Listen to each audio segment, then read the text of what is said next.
Hello, and welcome to the Book Club Review. I'm Kate. I'm Laura. And this is the podcast about book clubs and the books that get you talking. Every episode, we sit down to chat about the book read most recently by one of our book clubs. What did we make of them? Did they spark debate? And whether we loved them or loathed them, the big question is always, were they great book club books?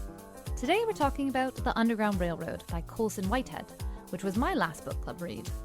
It's been sweeping up all the awards this past year, and even that most literary of presidents, Barack Obama, called it terrific. And for our interview, I went to South London to meet Tom Milne of Rosendale Primary School in Dulwich. 2 years ago, they came up with a list of 100 classic books and set up a book club to encourage children, parents and teachers to read them.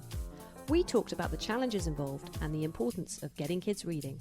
There's an almost perfect correlation between children who read a lot and children who thrive in school. It gives them the words to express themselves and it gives them an understanding of the world. So stay with us. All that, plus our usual recommendations for your next book club read, are coming up on the Book Club Review.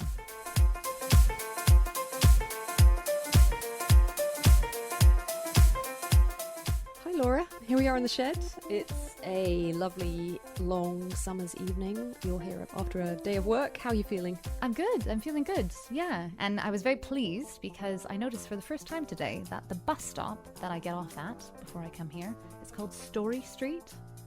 Is it really? Yeah. It's called Story Street, which felt very fitting.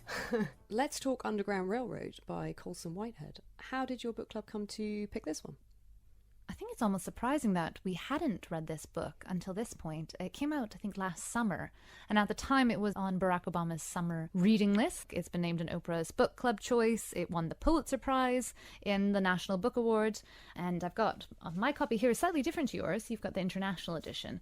But the level of praise on this book, good Lord. Terrific Barack Obama, devastating Guardian, engrossing Sunday Times, dazzling New York Review of Books. It's had a lot of attention. And I think I came to it with some weight of expectations. But first, what's it about? Well, The Underground Railroad tells the story of Cora, who's a young woman fleeing slavery on a cotton plantation in Georgia. And her escape is facilitated by a literal underground railroad, a subterranean network of tunnels that help her travel state to state in her bid for freedom. All the while she's pursued by the villainous slave catcher Ridgway. Because so much has been made of this Underground Railroad, I thought we should give people a sense of how it's described, because I think that's going to be really important to the discussion as we carry on. So this is the first time Cora has seen the Underground Railroad. She's just coming down from the Georgian countryside. The steps were steep, but the stones aligned in even planes and provided an easy descent. Then they reached the tunnel, and appreciation became too mealy a word to contain what lay before her. The stairs led onto a small platform. The black mouths of the gigantic tunnel opened at either end. It must have been 20 feet tall, walls lined with dark and light-colored stones in an alternating pattern. The sheer industry that had made such a project possible. Cora and Caesar noticed the rails. 2 steel rails ran the visible length of the tunnel, pinned into the dirt by wooden cross-ties.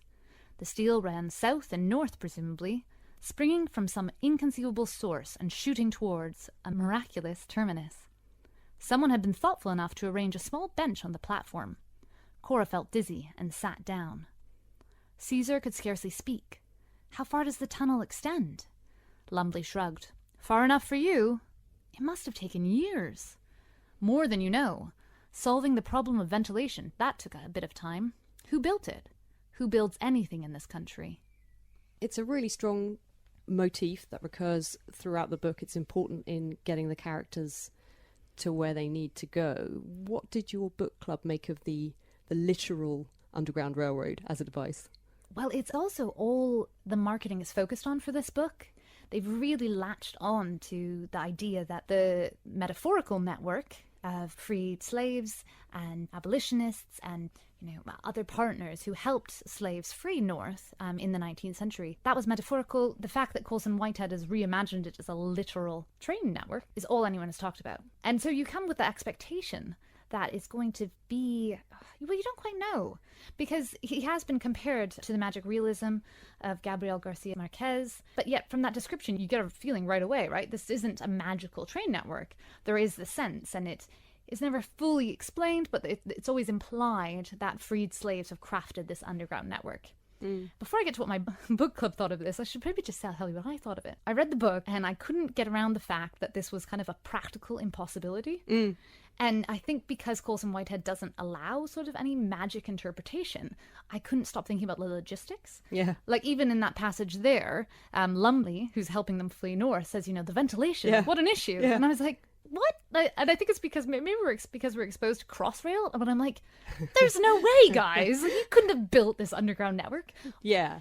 And I was really hung up on that, and I think it really impacted my reading of the novel. Well, it's funny. I also had a problem with it in a slightly different way. My problem was that because it was obviously a fantastical element in a book that otherwise, so far as I could tell, was based on historical records and rooted in the appalling realities of the lives of slaves who were unfortunate enough to, be in that system. This fantastical element sort of undermined my belief in the other things that I was reading about, even to the extent that the little newspaper snippets in between the different sections of the book, they purport to be from slave owners who are posting notices to try and recover people who have escaped and run away. And to start with, I took them as real. But then towards the end, I started to question even that. I thought, are they imaginary? And which is fine, but why not use real ones? So this is why book clubs are so important, because as I say, that really impacted how I read it, and like you, I thought everything else was kind of historical fact. No, luckily there was a few people I think maybe who had done some more reading. Clay, who's American and probably has a good sense of American history, was like, no, guys, like, no, this is it's kind of a reimagining of American history. What happens in each state, that is not based on historical fact for that time. It is Colson Whitehead sort of riffing on, I think I listened to some interviews afterwards, and he described it as riffing on states of American possibilities.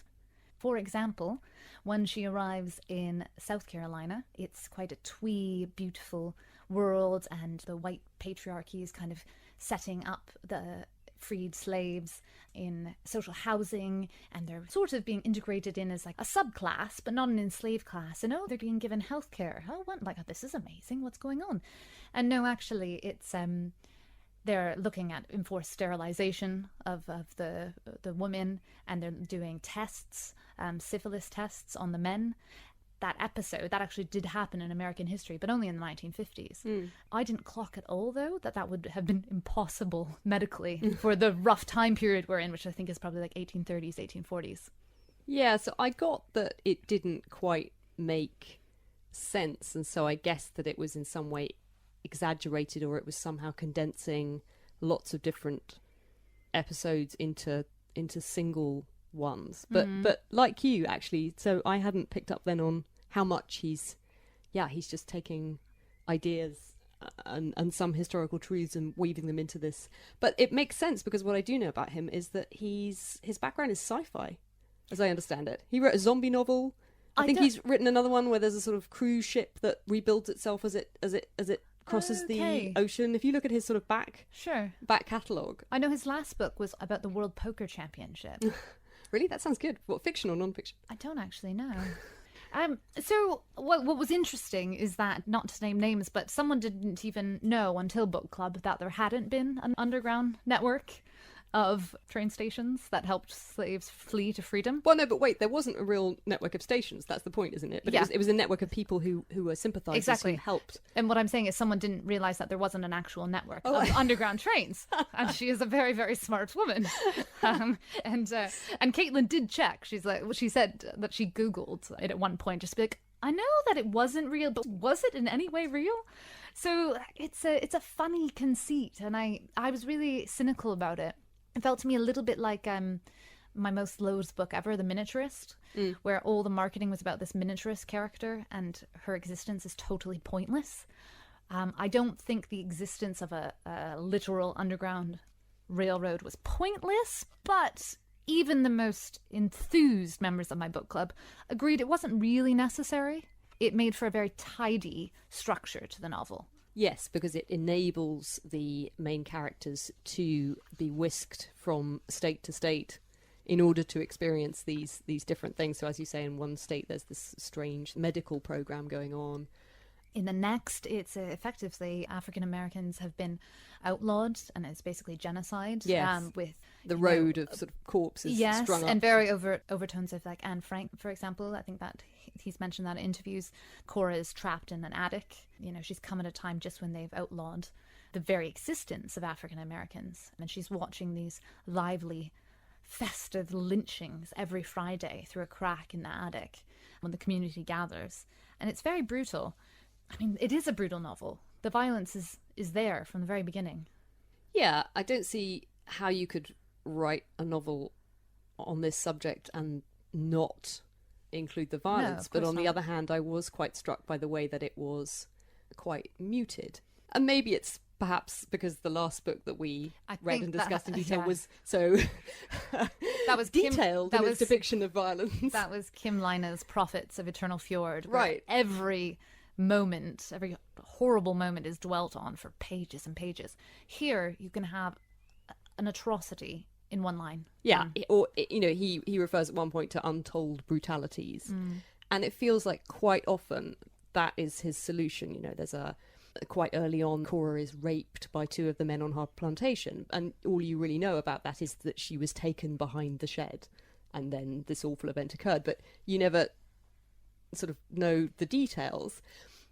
I liked that. Yeah, I felt like it made it fairly easy reading, and I felt like almost we were being spared something, and I felt like it could have been more powerful if he hadn't taken that approach. But at the same time, yeah, it's a fine line, isn't it, between talking about a subject that's very difficult and writing about it in a way that actually people are able to read and aren't really put off by the violence and not able to engage with the characters because it's too much. Yeah, I mean, I did have to put the book down sometimes or skip ahead. You had to put this down? Yeah, and so did people in my book club as well, you know, just taking a pause. God, what's happening to me? I've become completely inured to violence from Kim Line. Yeah, exactly, it was Kim Line. No, there's some moments of violence in this book that have stuck with me. I think he gives you a sense of the horror of slavery and just how wrong it was, and you just feel repulsed by this institution. Yeah, I mean, the strongest idea that comes through again and again and again is that somehow they are treated as less than human, and it seems so just animals. Incredible that people could have been treated in that way, and yet they were. And that comes across very effectively. I think you really root for Cora, the main character. It's a classic chase novel, isn't it? Yeah. I mean, she is the one you root for. She manages to escape, and she is hunted down by Ridgway. What does your book club make of him?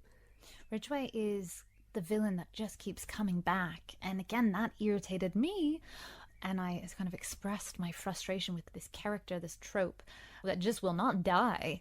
And he really pushes on the plot of the book. And again, I kind of got shot down a little bit. Like, not shot down, they're very kind, but everyone really understood this book better than me. It was quite a humbling experience where I was like, oh yeah, oh okay, all right. Well, was there something about Ridgway then? Have I massively missed it? Well, just this idea of a villain, even from like Westerns, or for example, people cited Cormac McCarthy's No Country for Old Men, you know, the villain that just keeps coming. And then Clay took it to the next level. He's like, yeah, I don't have a problem with that because he's obviously a metaphor for the state and the fact that there is no freedom for African Americans at this time. There's, you know, discrimination and hate and violence will follow them, whether that's in slavery or just through persecution. I didn't love this book, and I sometimes feel like you come to a novel with the weight of expectations, and for me that can really impact how I read a book. Did you find that at all? I didn't know that much about it. All I was aware of was that, yeah, it had been very much recommended, and so I was happy to read it. But I did enjoy it. I mean, I thought the author handled his characters and this idea of the hunt, and it was a real page turner, and I really wanted to know what happened. I was completely engaged with it. So I did think it was good. I didn't love it, but I enjoyed reading it, and I thought it was well done. Well, I was definitely the odd woman out because my book club loved it.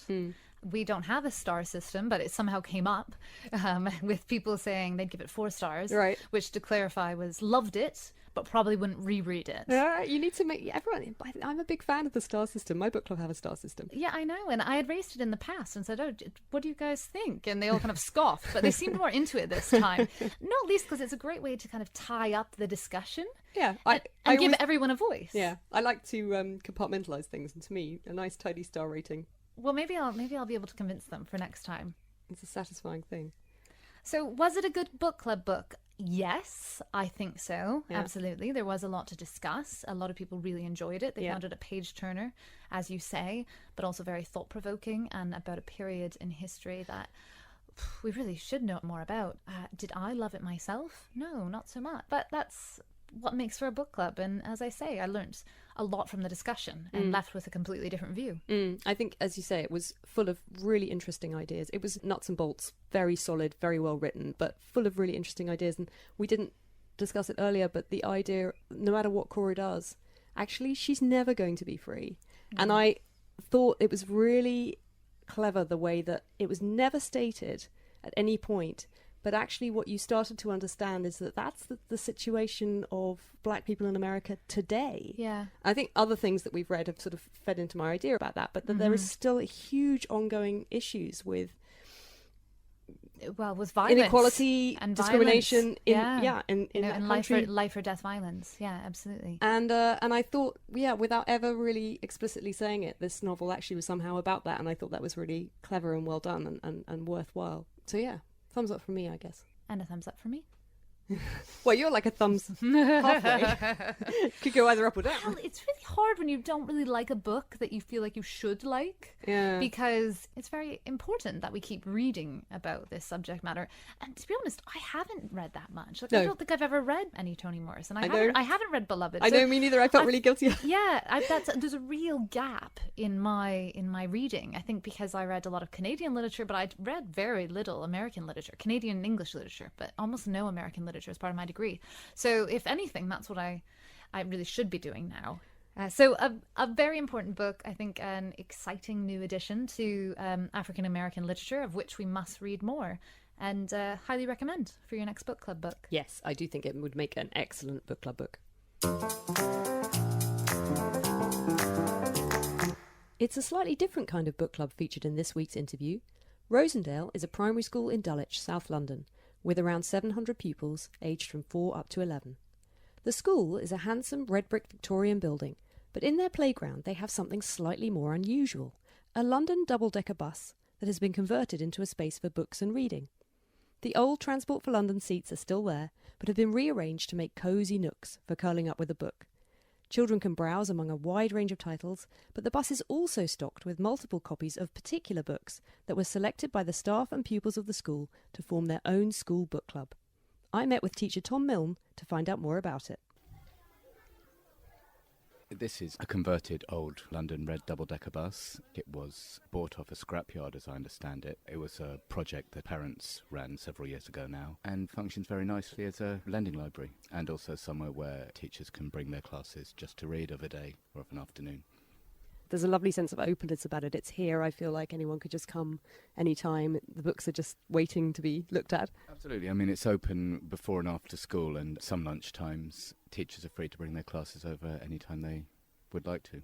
You have parents who come and help man the bus, and I really love this idea that they sit in the little ticket booth. Is that right? That's right. Well, you sit where the driver would sit, yes, and sign the books out. There's another component to your reading programme that you have here at the school, which is your book club. Yeah, we call it the Rosendale Book Club. This is 100 books, classic books, that we picked. The proposition we're making to parents is, come to Rosendale and we'll encourage your children to read this wonderful selection of 100 classic children's books, and we think they'll gain a lot from that. And so you have a website where all the books are listed. How did you manage to choose the books that are on that website? Picking the books took us a while because we wanted to get a lot of views and involve everyone. So we asked everyone who had a connection to Rosendale, so staff, parents, children, grandparents, really the whole of our community, to think back to the books that they have most enjoyed reading in their childhood, and they emailed them in and we collected them all together. We drew up the shortlist and then we looked at it from a number of perspectives. We wanted a range of books, from picture books to advanced books for primary age. We wanted a range of genre, and we wanted books from different parts of the world if possible. We looked at books that experts have considered are among the best that have been written, and we looked at ones that have won the major literary prizes. We looked at the recommendations from teachers. And from the children, presumably. Of course, absolutely from the children, yes. The only thing about the children's recommendations were that a lot of them were books that have, are the current blockbusters, and we tried to say that it should be books that have, to some extent, stood the test of time, whatever the definition of classic book you might want to use. So we didn't include the blockbusters at the moment because we thought, they'll probably read those anyway. In one way, 100 seems like a lot, but I expect you probably had to narrow that down from an awful lot more. Oh, we had many hundreds. I think almost 1,000 different books were suggested. The narrowing down felt like it happened fairly naturally. Of course, you could pick different books and you could debate any particular book, but not many people have come outraged saying that this book clearly should have been included and it wasn't. The harder bit was picture books, where there was much wider range of suggestions and much less consensus and much less overlap with the books that have won the prizes and the experts have picked. So I feel the selection of picture books is probably a little more arbitrary, but they're all lovely books and it doesn't matter. I love the idea that there's a sense of a reading journey, so that children are coming to the school from nursery, is it, when they're 4? All the way from nursery, age 3 and 4, right through to 11, yes. The other aspect of the book club I was really interested in is what I think of as the book club element, which is that the children can read the books and then they can post a little review on the website that you have set up. The website was designed to try to make the book club engaging to the children, yes. So the way it works is when they've read a book, they write a little comment on it, and we're trying to encourage them not to be too conventional and not to write book reviews as their teachers may have taught them to, but rather make a personal comment about the book. And when they've done that, the review is sent to their teacher, who will approve the review, and then the book, together with their review, goes on to their own personal bookshelf for their friends to read, or mums and dads to read, relatives to read. And that's really wonderful. And what I noticed when I looked on the site that I thought was lovely was there is a real sense, when you follow the threads, of them starting to recommend things to each other that follow on from the book that may have been the original thing that they read. I hope that will happen. I mean, I think we're in the early stages of seeing that, but that's the intention, that it should operate a bit like a book club in that sense. Yeah, because it hasn't been going very long. Do you have a sense it's sort of going that way? Are you pleased with the way it's working so far? And with any new initiative like this, you have to work at it and you have to give it time. And one of the pieces of advice I've had, and I think it's good advice, is start and put the most effort with the younger children, because they're going to have time to work their way through all the books. And if they get into the habit of enjoying these books and reviewing them and seeing their bookshelf gradually fill up, I think that will be the way to make it an integral part of the way the school works. There's an almost perfect correlation between children who read a lot and children who thrive in school. Of course, some children who don't read a lot do well, but I haven't really come across any children who read a lot and don't do well. So there's a perfect correlation in that sense. It gives them the words to express themselves, and it gives them an understanding of the world. And so I felt that encouraging reading for pleasure was an important part of the job of a primary school and my job as a teacher. Well, and the other aspect is the way that the parents are quite intimately involved, which I think is brilliant. It allows them to connect with what their children are reading, but also then relating it back to what's going on in school. It's intended to do that, parents, grandparents, anyone else, and for some parents that's working really well. Were there any particular discoveries for you in terms of the books that were chosen? Tove Jansson. If I picked one author that I perhaps didn't remember or didn't know properly before, who I think is perhaps the best children's author, it would be Tove Jansson. I think her books are simply wonderful. But more generally, I've hugely enjoyed reading almost all of these books. I think, they stand in their own right. It would be just a lovely thing if it did become part of the experience of being at Rosendale. You come and you leave having read this classic treasure of children's literature. I think it'll something that'll stay with you for life. Yeah, well, I just think it's the most wonderfully inspiring thing. I wish we'd had something like it when I was at primary school. Tom, thank you so much for talking to me about Rosendale Book Club. What an incredible space Tom has created for the students at his school. Yes, it's really, for me, it's so inspiring on so many levels. I mean, I know quite well from the challenges that they have at my own children's school around the corner the difficulties they're having with funding and funding cuts, and it's unusual now to find a school that can afford to pay for a librarian. Right. And do they have libraries? Well, what they tend to have now is a system of book corners in their rooms. So they'll have a selection of books that are sort of age appropriate for that year, and they're in the classrooms. But there are problems with this. Children read all the books quite quickly, and they're not then venturing beyond that little selection that's been made for them. Also, it's not a quiet space. The corner of a classroom is not a quiet space for children to curl up and really focus on something. And I think what Tom was talking about is that it's a real shame that that has been squeezed out, and that there just isn't time now for children to go and sit and spend 20 minutes quietly reading, and often there aren't the spaces for them to do it. I was so thrilled by what Rosendale have, because not only is the library bus a wonderful space for them to go, and it's just magical, it's beautifully done, and there are these lovely little areas where they can sort of sit and enjoy the books, or beanbags where they can curl up. But it's also a space that they can go. It's there. It's a separate space, and they can go in there and just be surrounded by books and in that world. And I think it's amazing. You've brought up their website as we were listening to the interview. I'm desperate to know what books are on it. So it's such a beautiful website. That's the other thing. They've not only done it, they've done it really nicely, and the website is beautifully designed. I know it's funny, I've looked at it so many times. Actually, if you just type in R into my browser window, rosendalebookclub.com is what comes up. But I would recommend anybody to check it out, because of course the thing is, the school have done all the work. They've thought really carefully about these books, and they are all online there. But there's nothing to stop anybody with children who is interested in finding out more about this to just have a look and see what you think, because it's all there. And I was looking through. You can see Black Beauty. Yeah, and there's a huge range. Where the Wild Things Are. There are lots of things that are very familiar, but there are also things that you might not know about. Any Wizard of Oz? That one, The Giving Tree by Shel Silverstein. Oh, Do you know that one? He's a poet for children, and we definitely had a giant book at home. Something about the sidewalk and cracks. Yeah. It's a name I know. I don't know that one. That would be a name I know from childhood. But I looked up The Tiger Who Came to Tea. Which is very British. Yeah. It wasn't on my radar until I moved here. A pupil called Amy Degabriel, who's written a little review of it. One morning, Sophie is having tea with her mother quietly in their kitchen.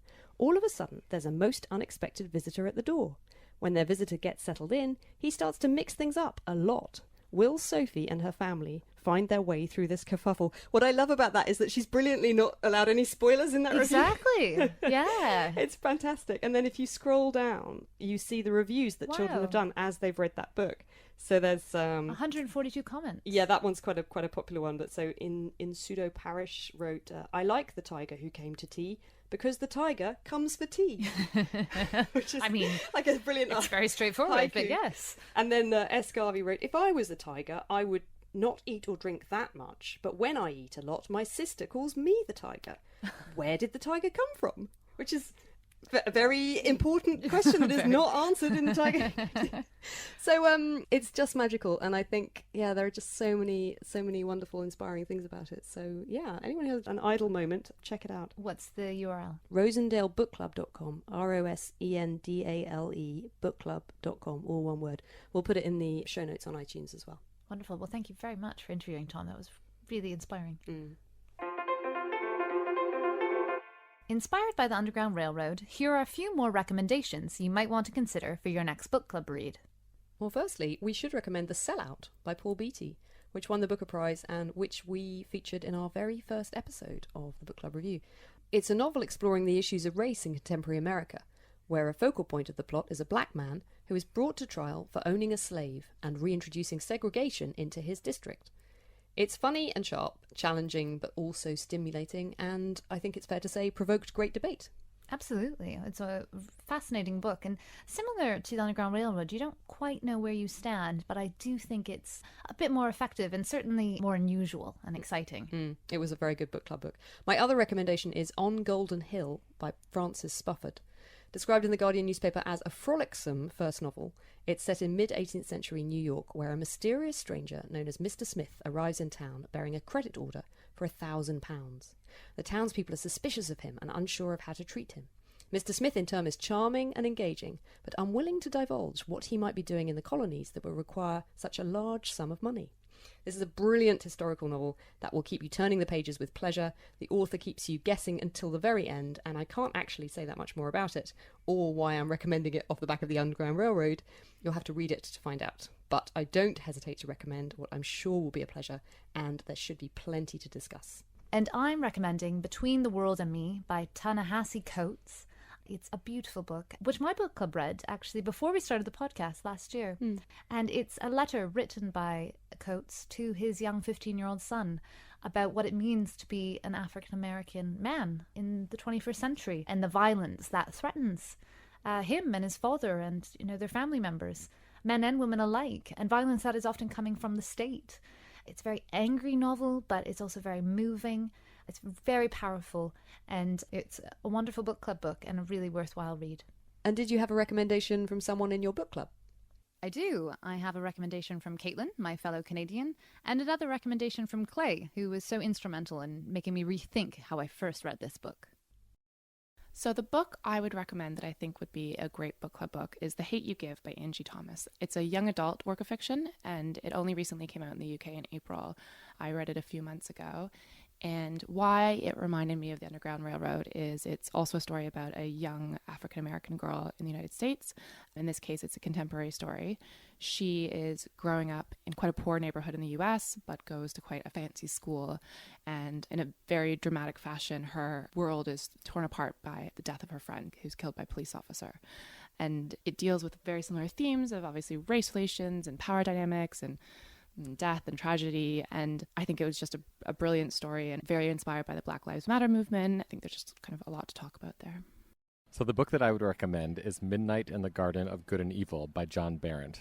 It is, first and foremost, one of the best pieces of place-based nonfiction that I've ever read. This is a true story. John is a writer from New York who went to get away from it all and moved to Savannah, Georgia, the kind of deep South, and befriended the rich and powerful socialites there. And while there, one of the most infamous socialites, who was famous for all the parties that he had and was always putting people on the good list and the bad list, there was a murder at his house. And John is there to cover the whole thing, the trial, the machinations of what happened, what didn't happen. And it's just some larger-than-life characters. It's a very, very compelling story.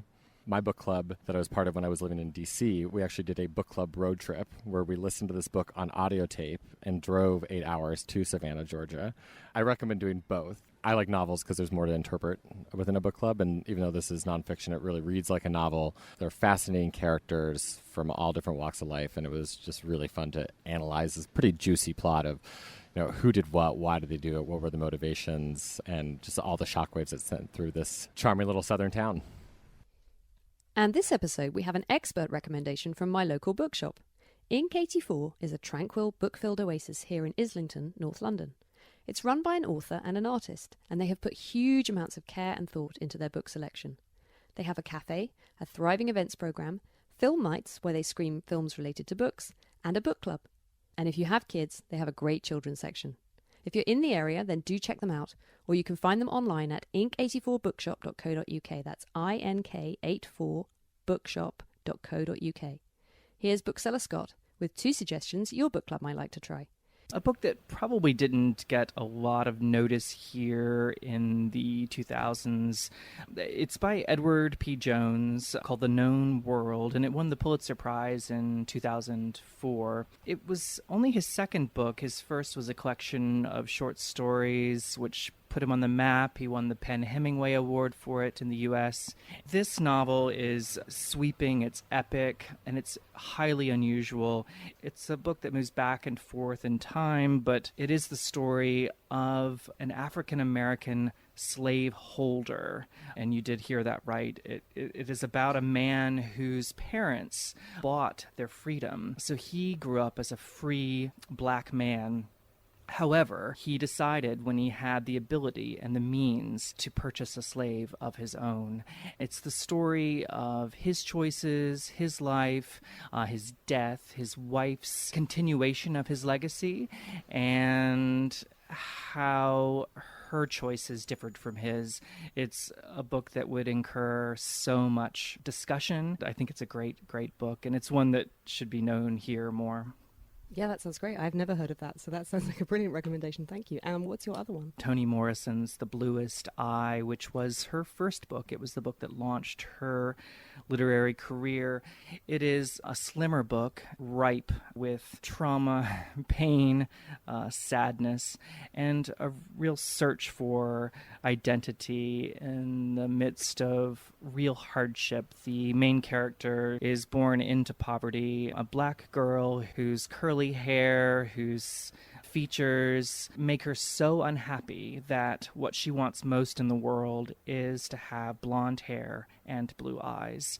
And it is a truly heartbreaking book, but it's one that I think would, again, be a great jumping off place for discussion. Well, that's all for now. Thanks for listening. If you didn't catch the author's name and title of the book, all those recommendations are listed in our show notes. On our next episode, we'll be discussing Lincoln and the Bardo by George Saunders. It's a novel written in an unusual style that takes as its subject the true life story of Abraham Lincoln and his son who died when he was just 9 years old. It's about a grieving father, but also about the things that give our lives meaning. I can't wait to find out what my book club thought of this. If you'd like to see what we're up to between episodes, then follow us on Instagram at The Book Club Review. You can drop us a line at thebookclubreview@gmail.com. And if you're not already, why not subscribe to us on iTunes or wherever you get your podcasts? But for now, thanks for listening and happy reading.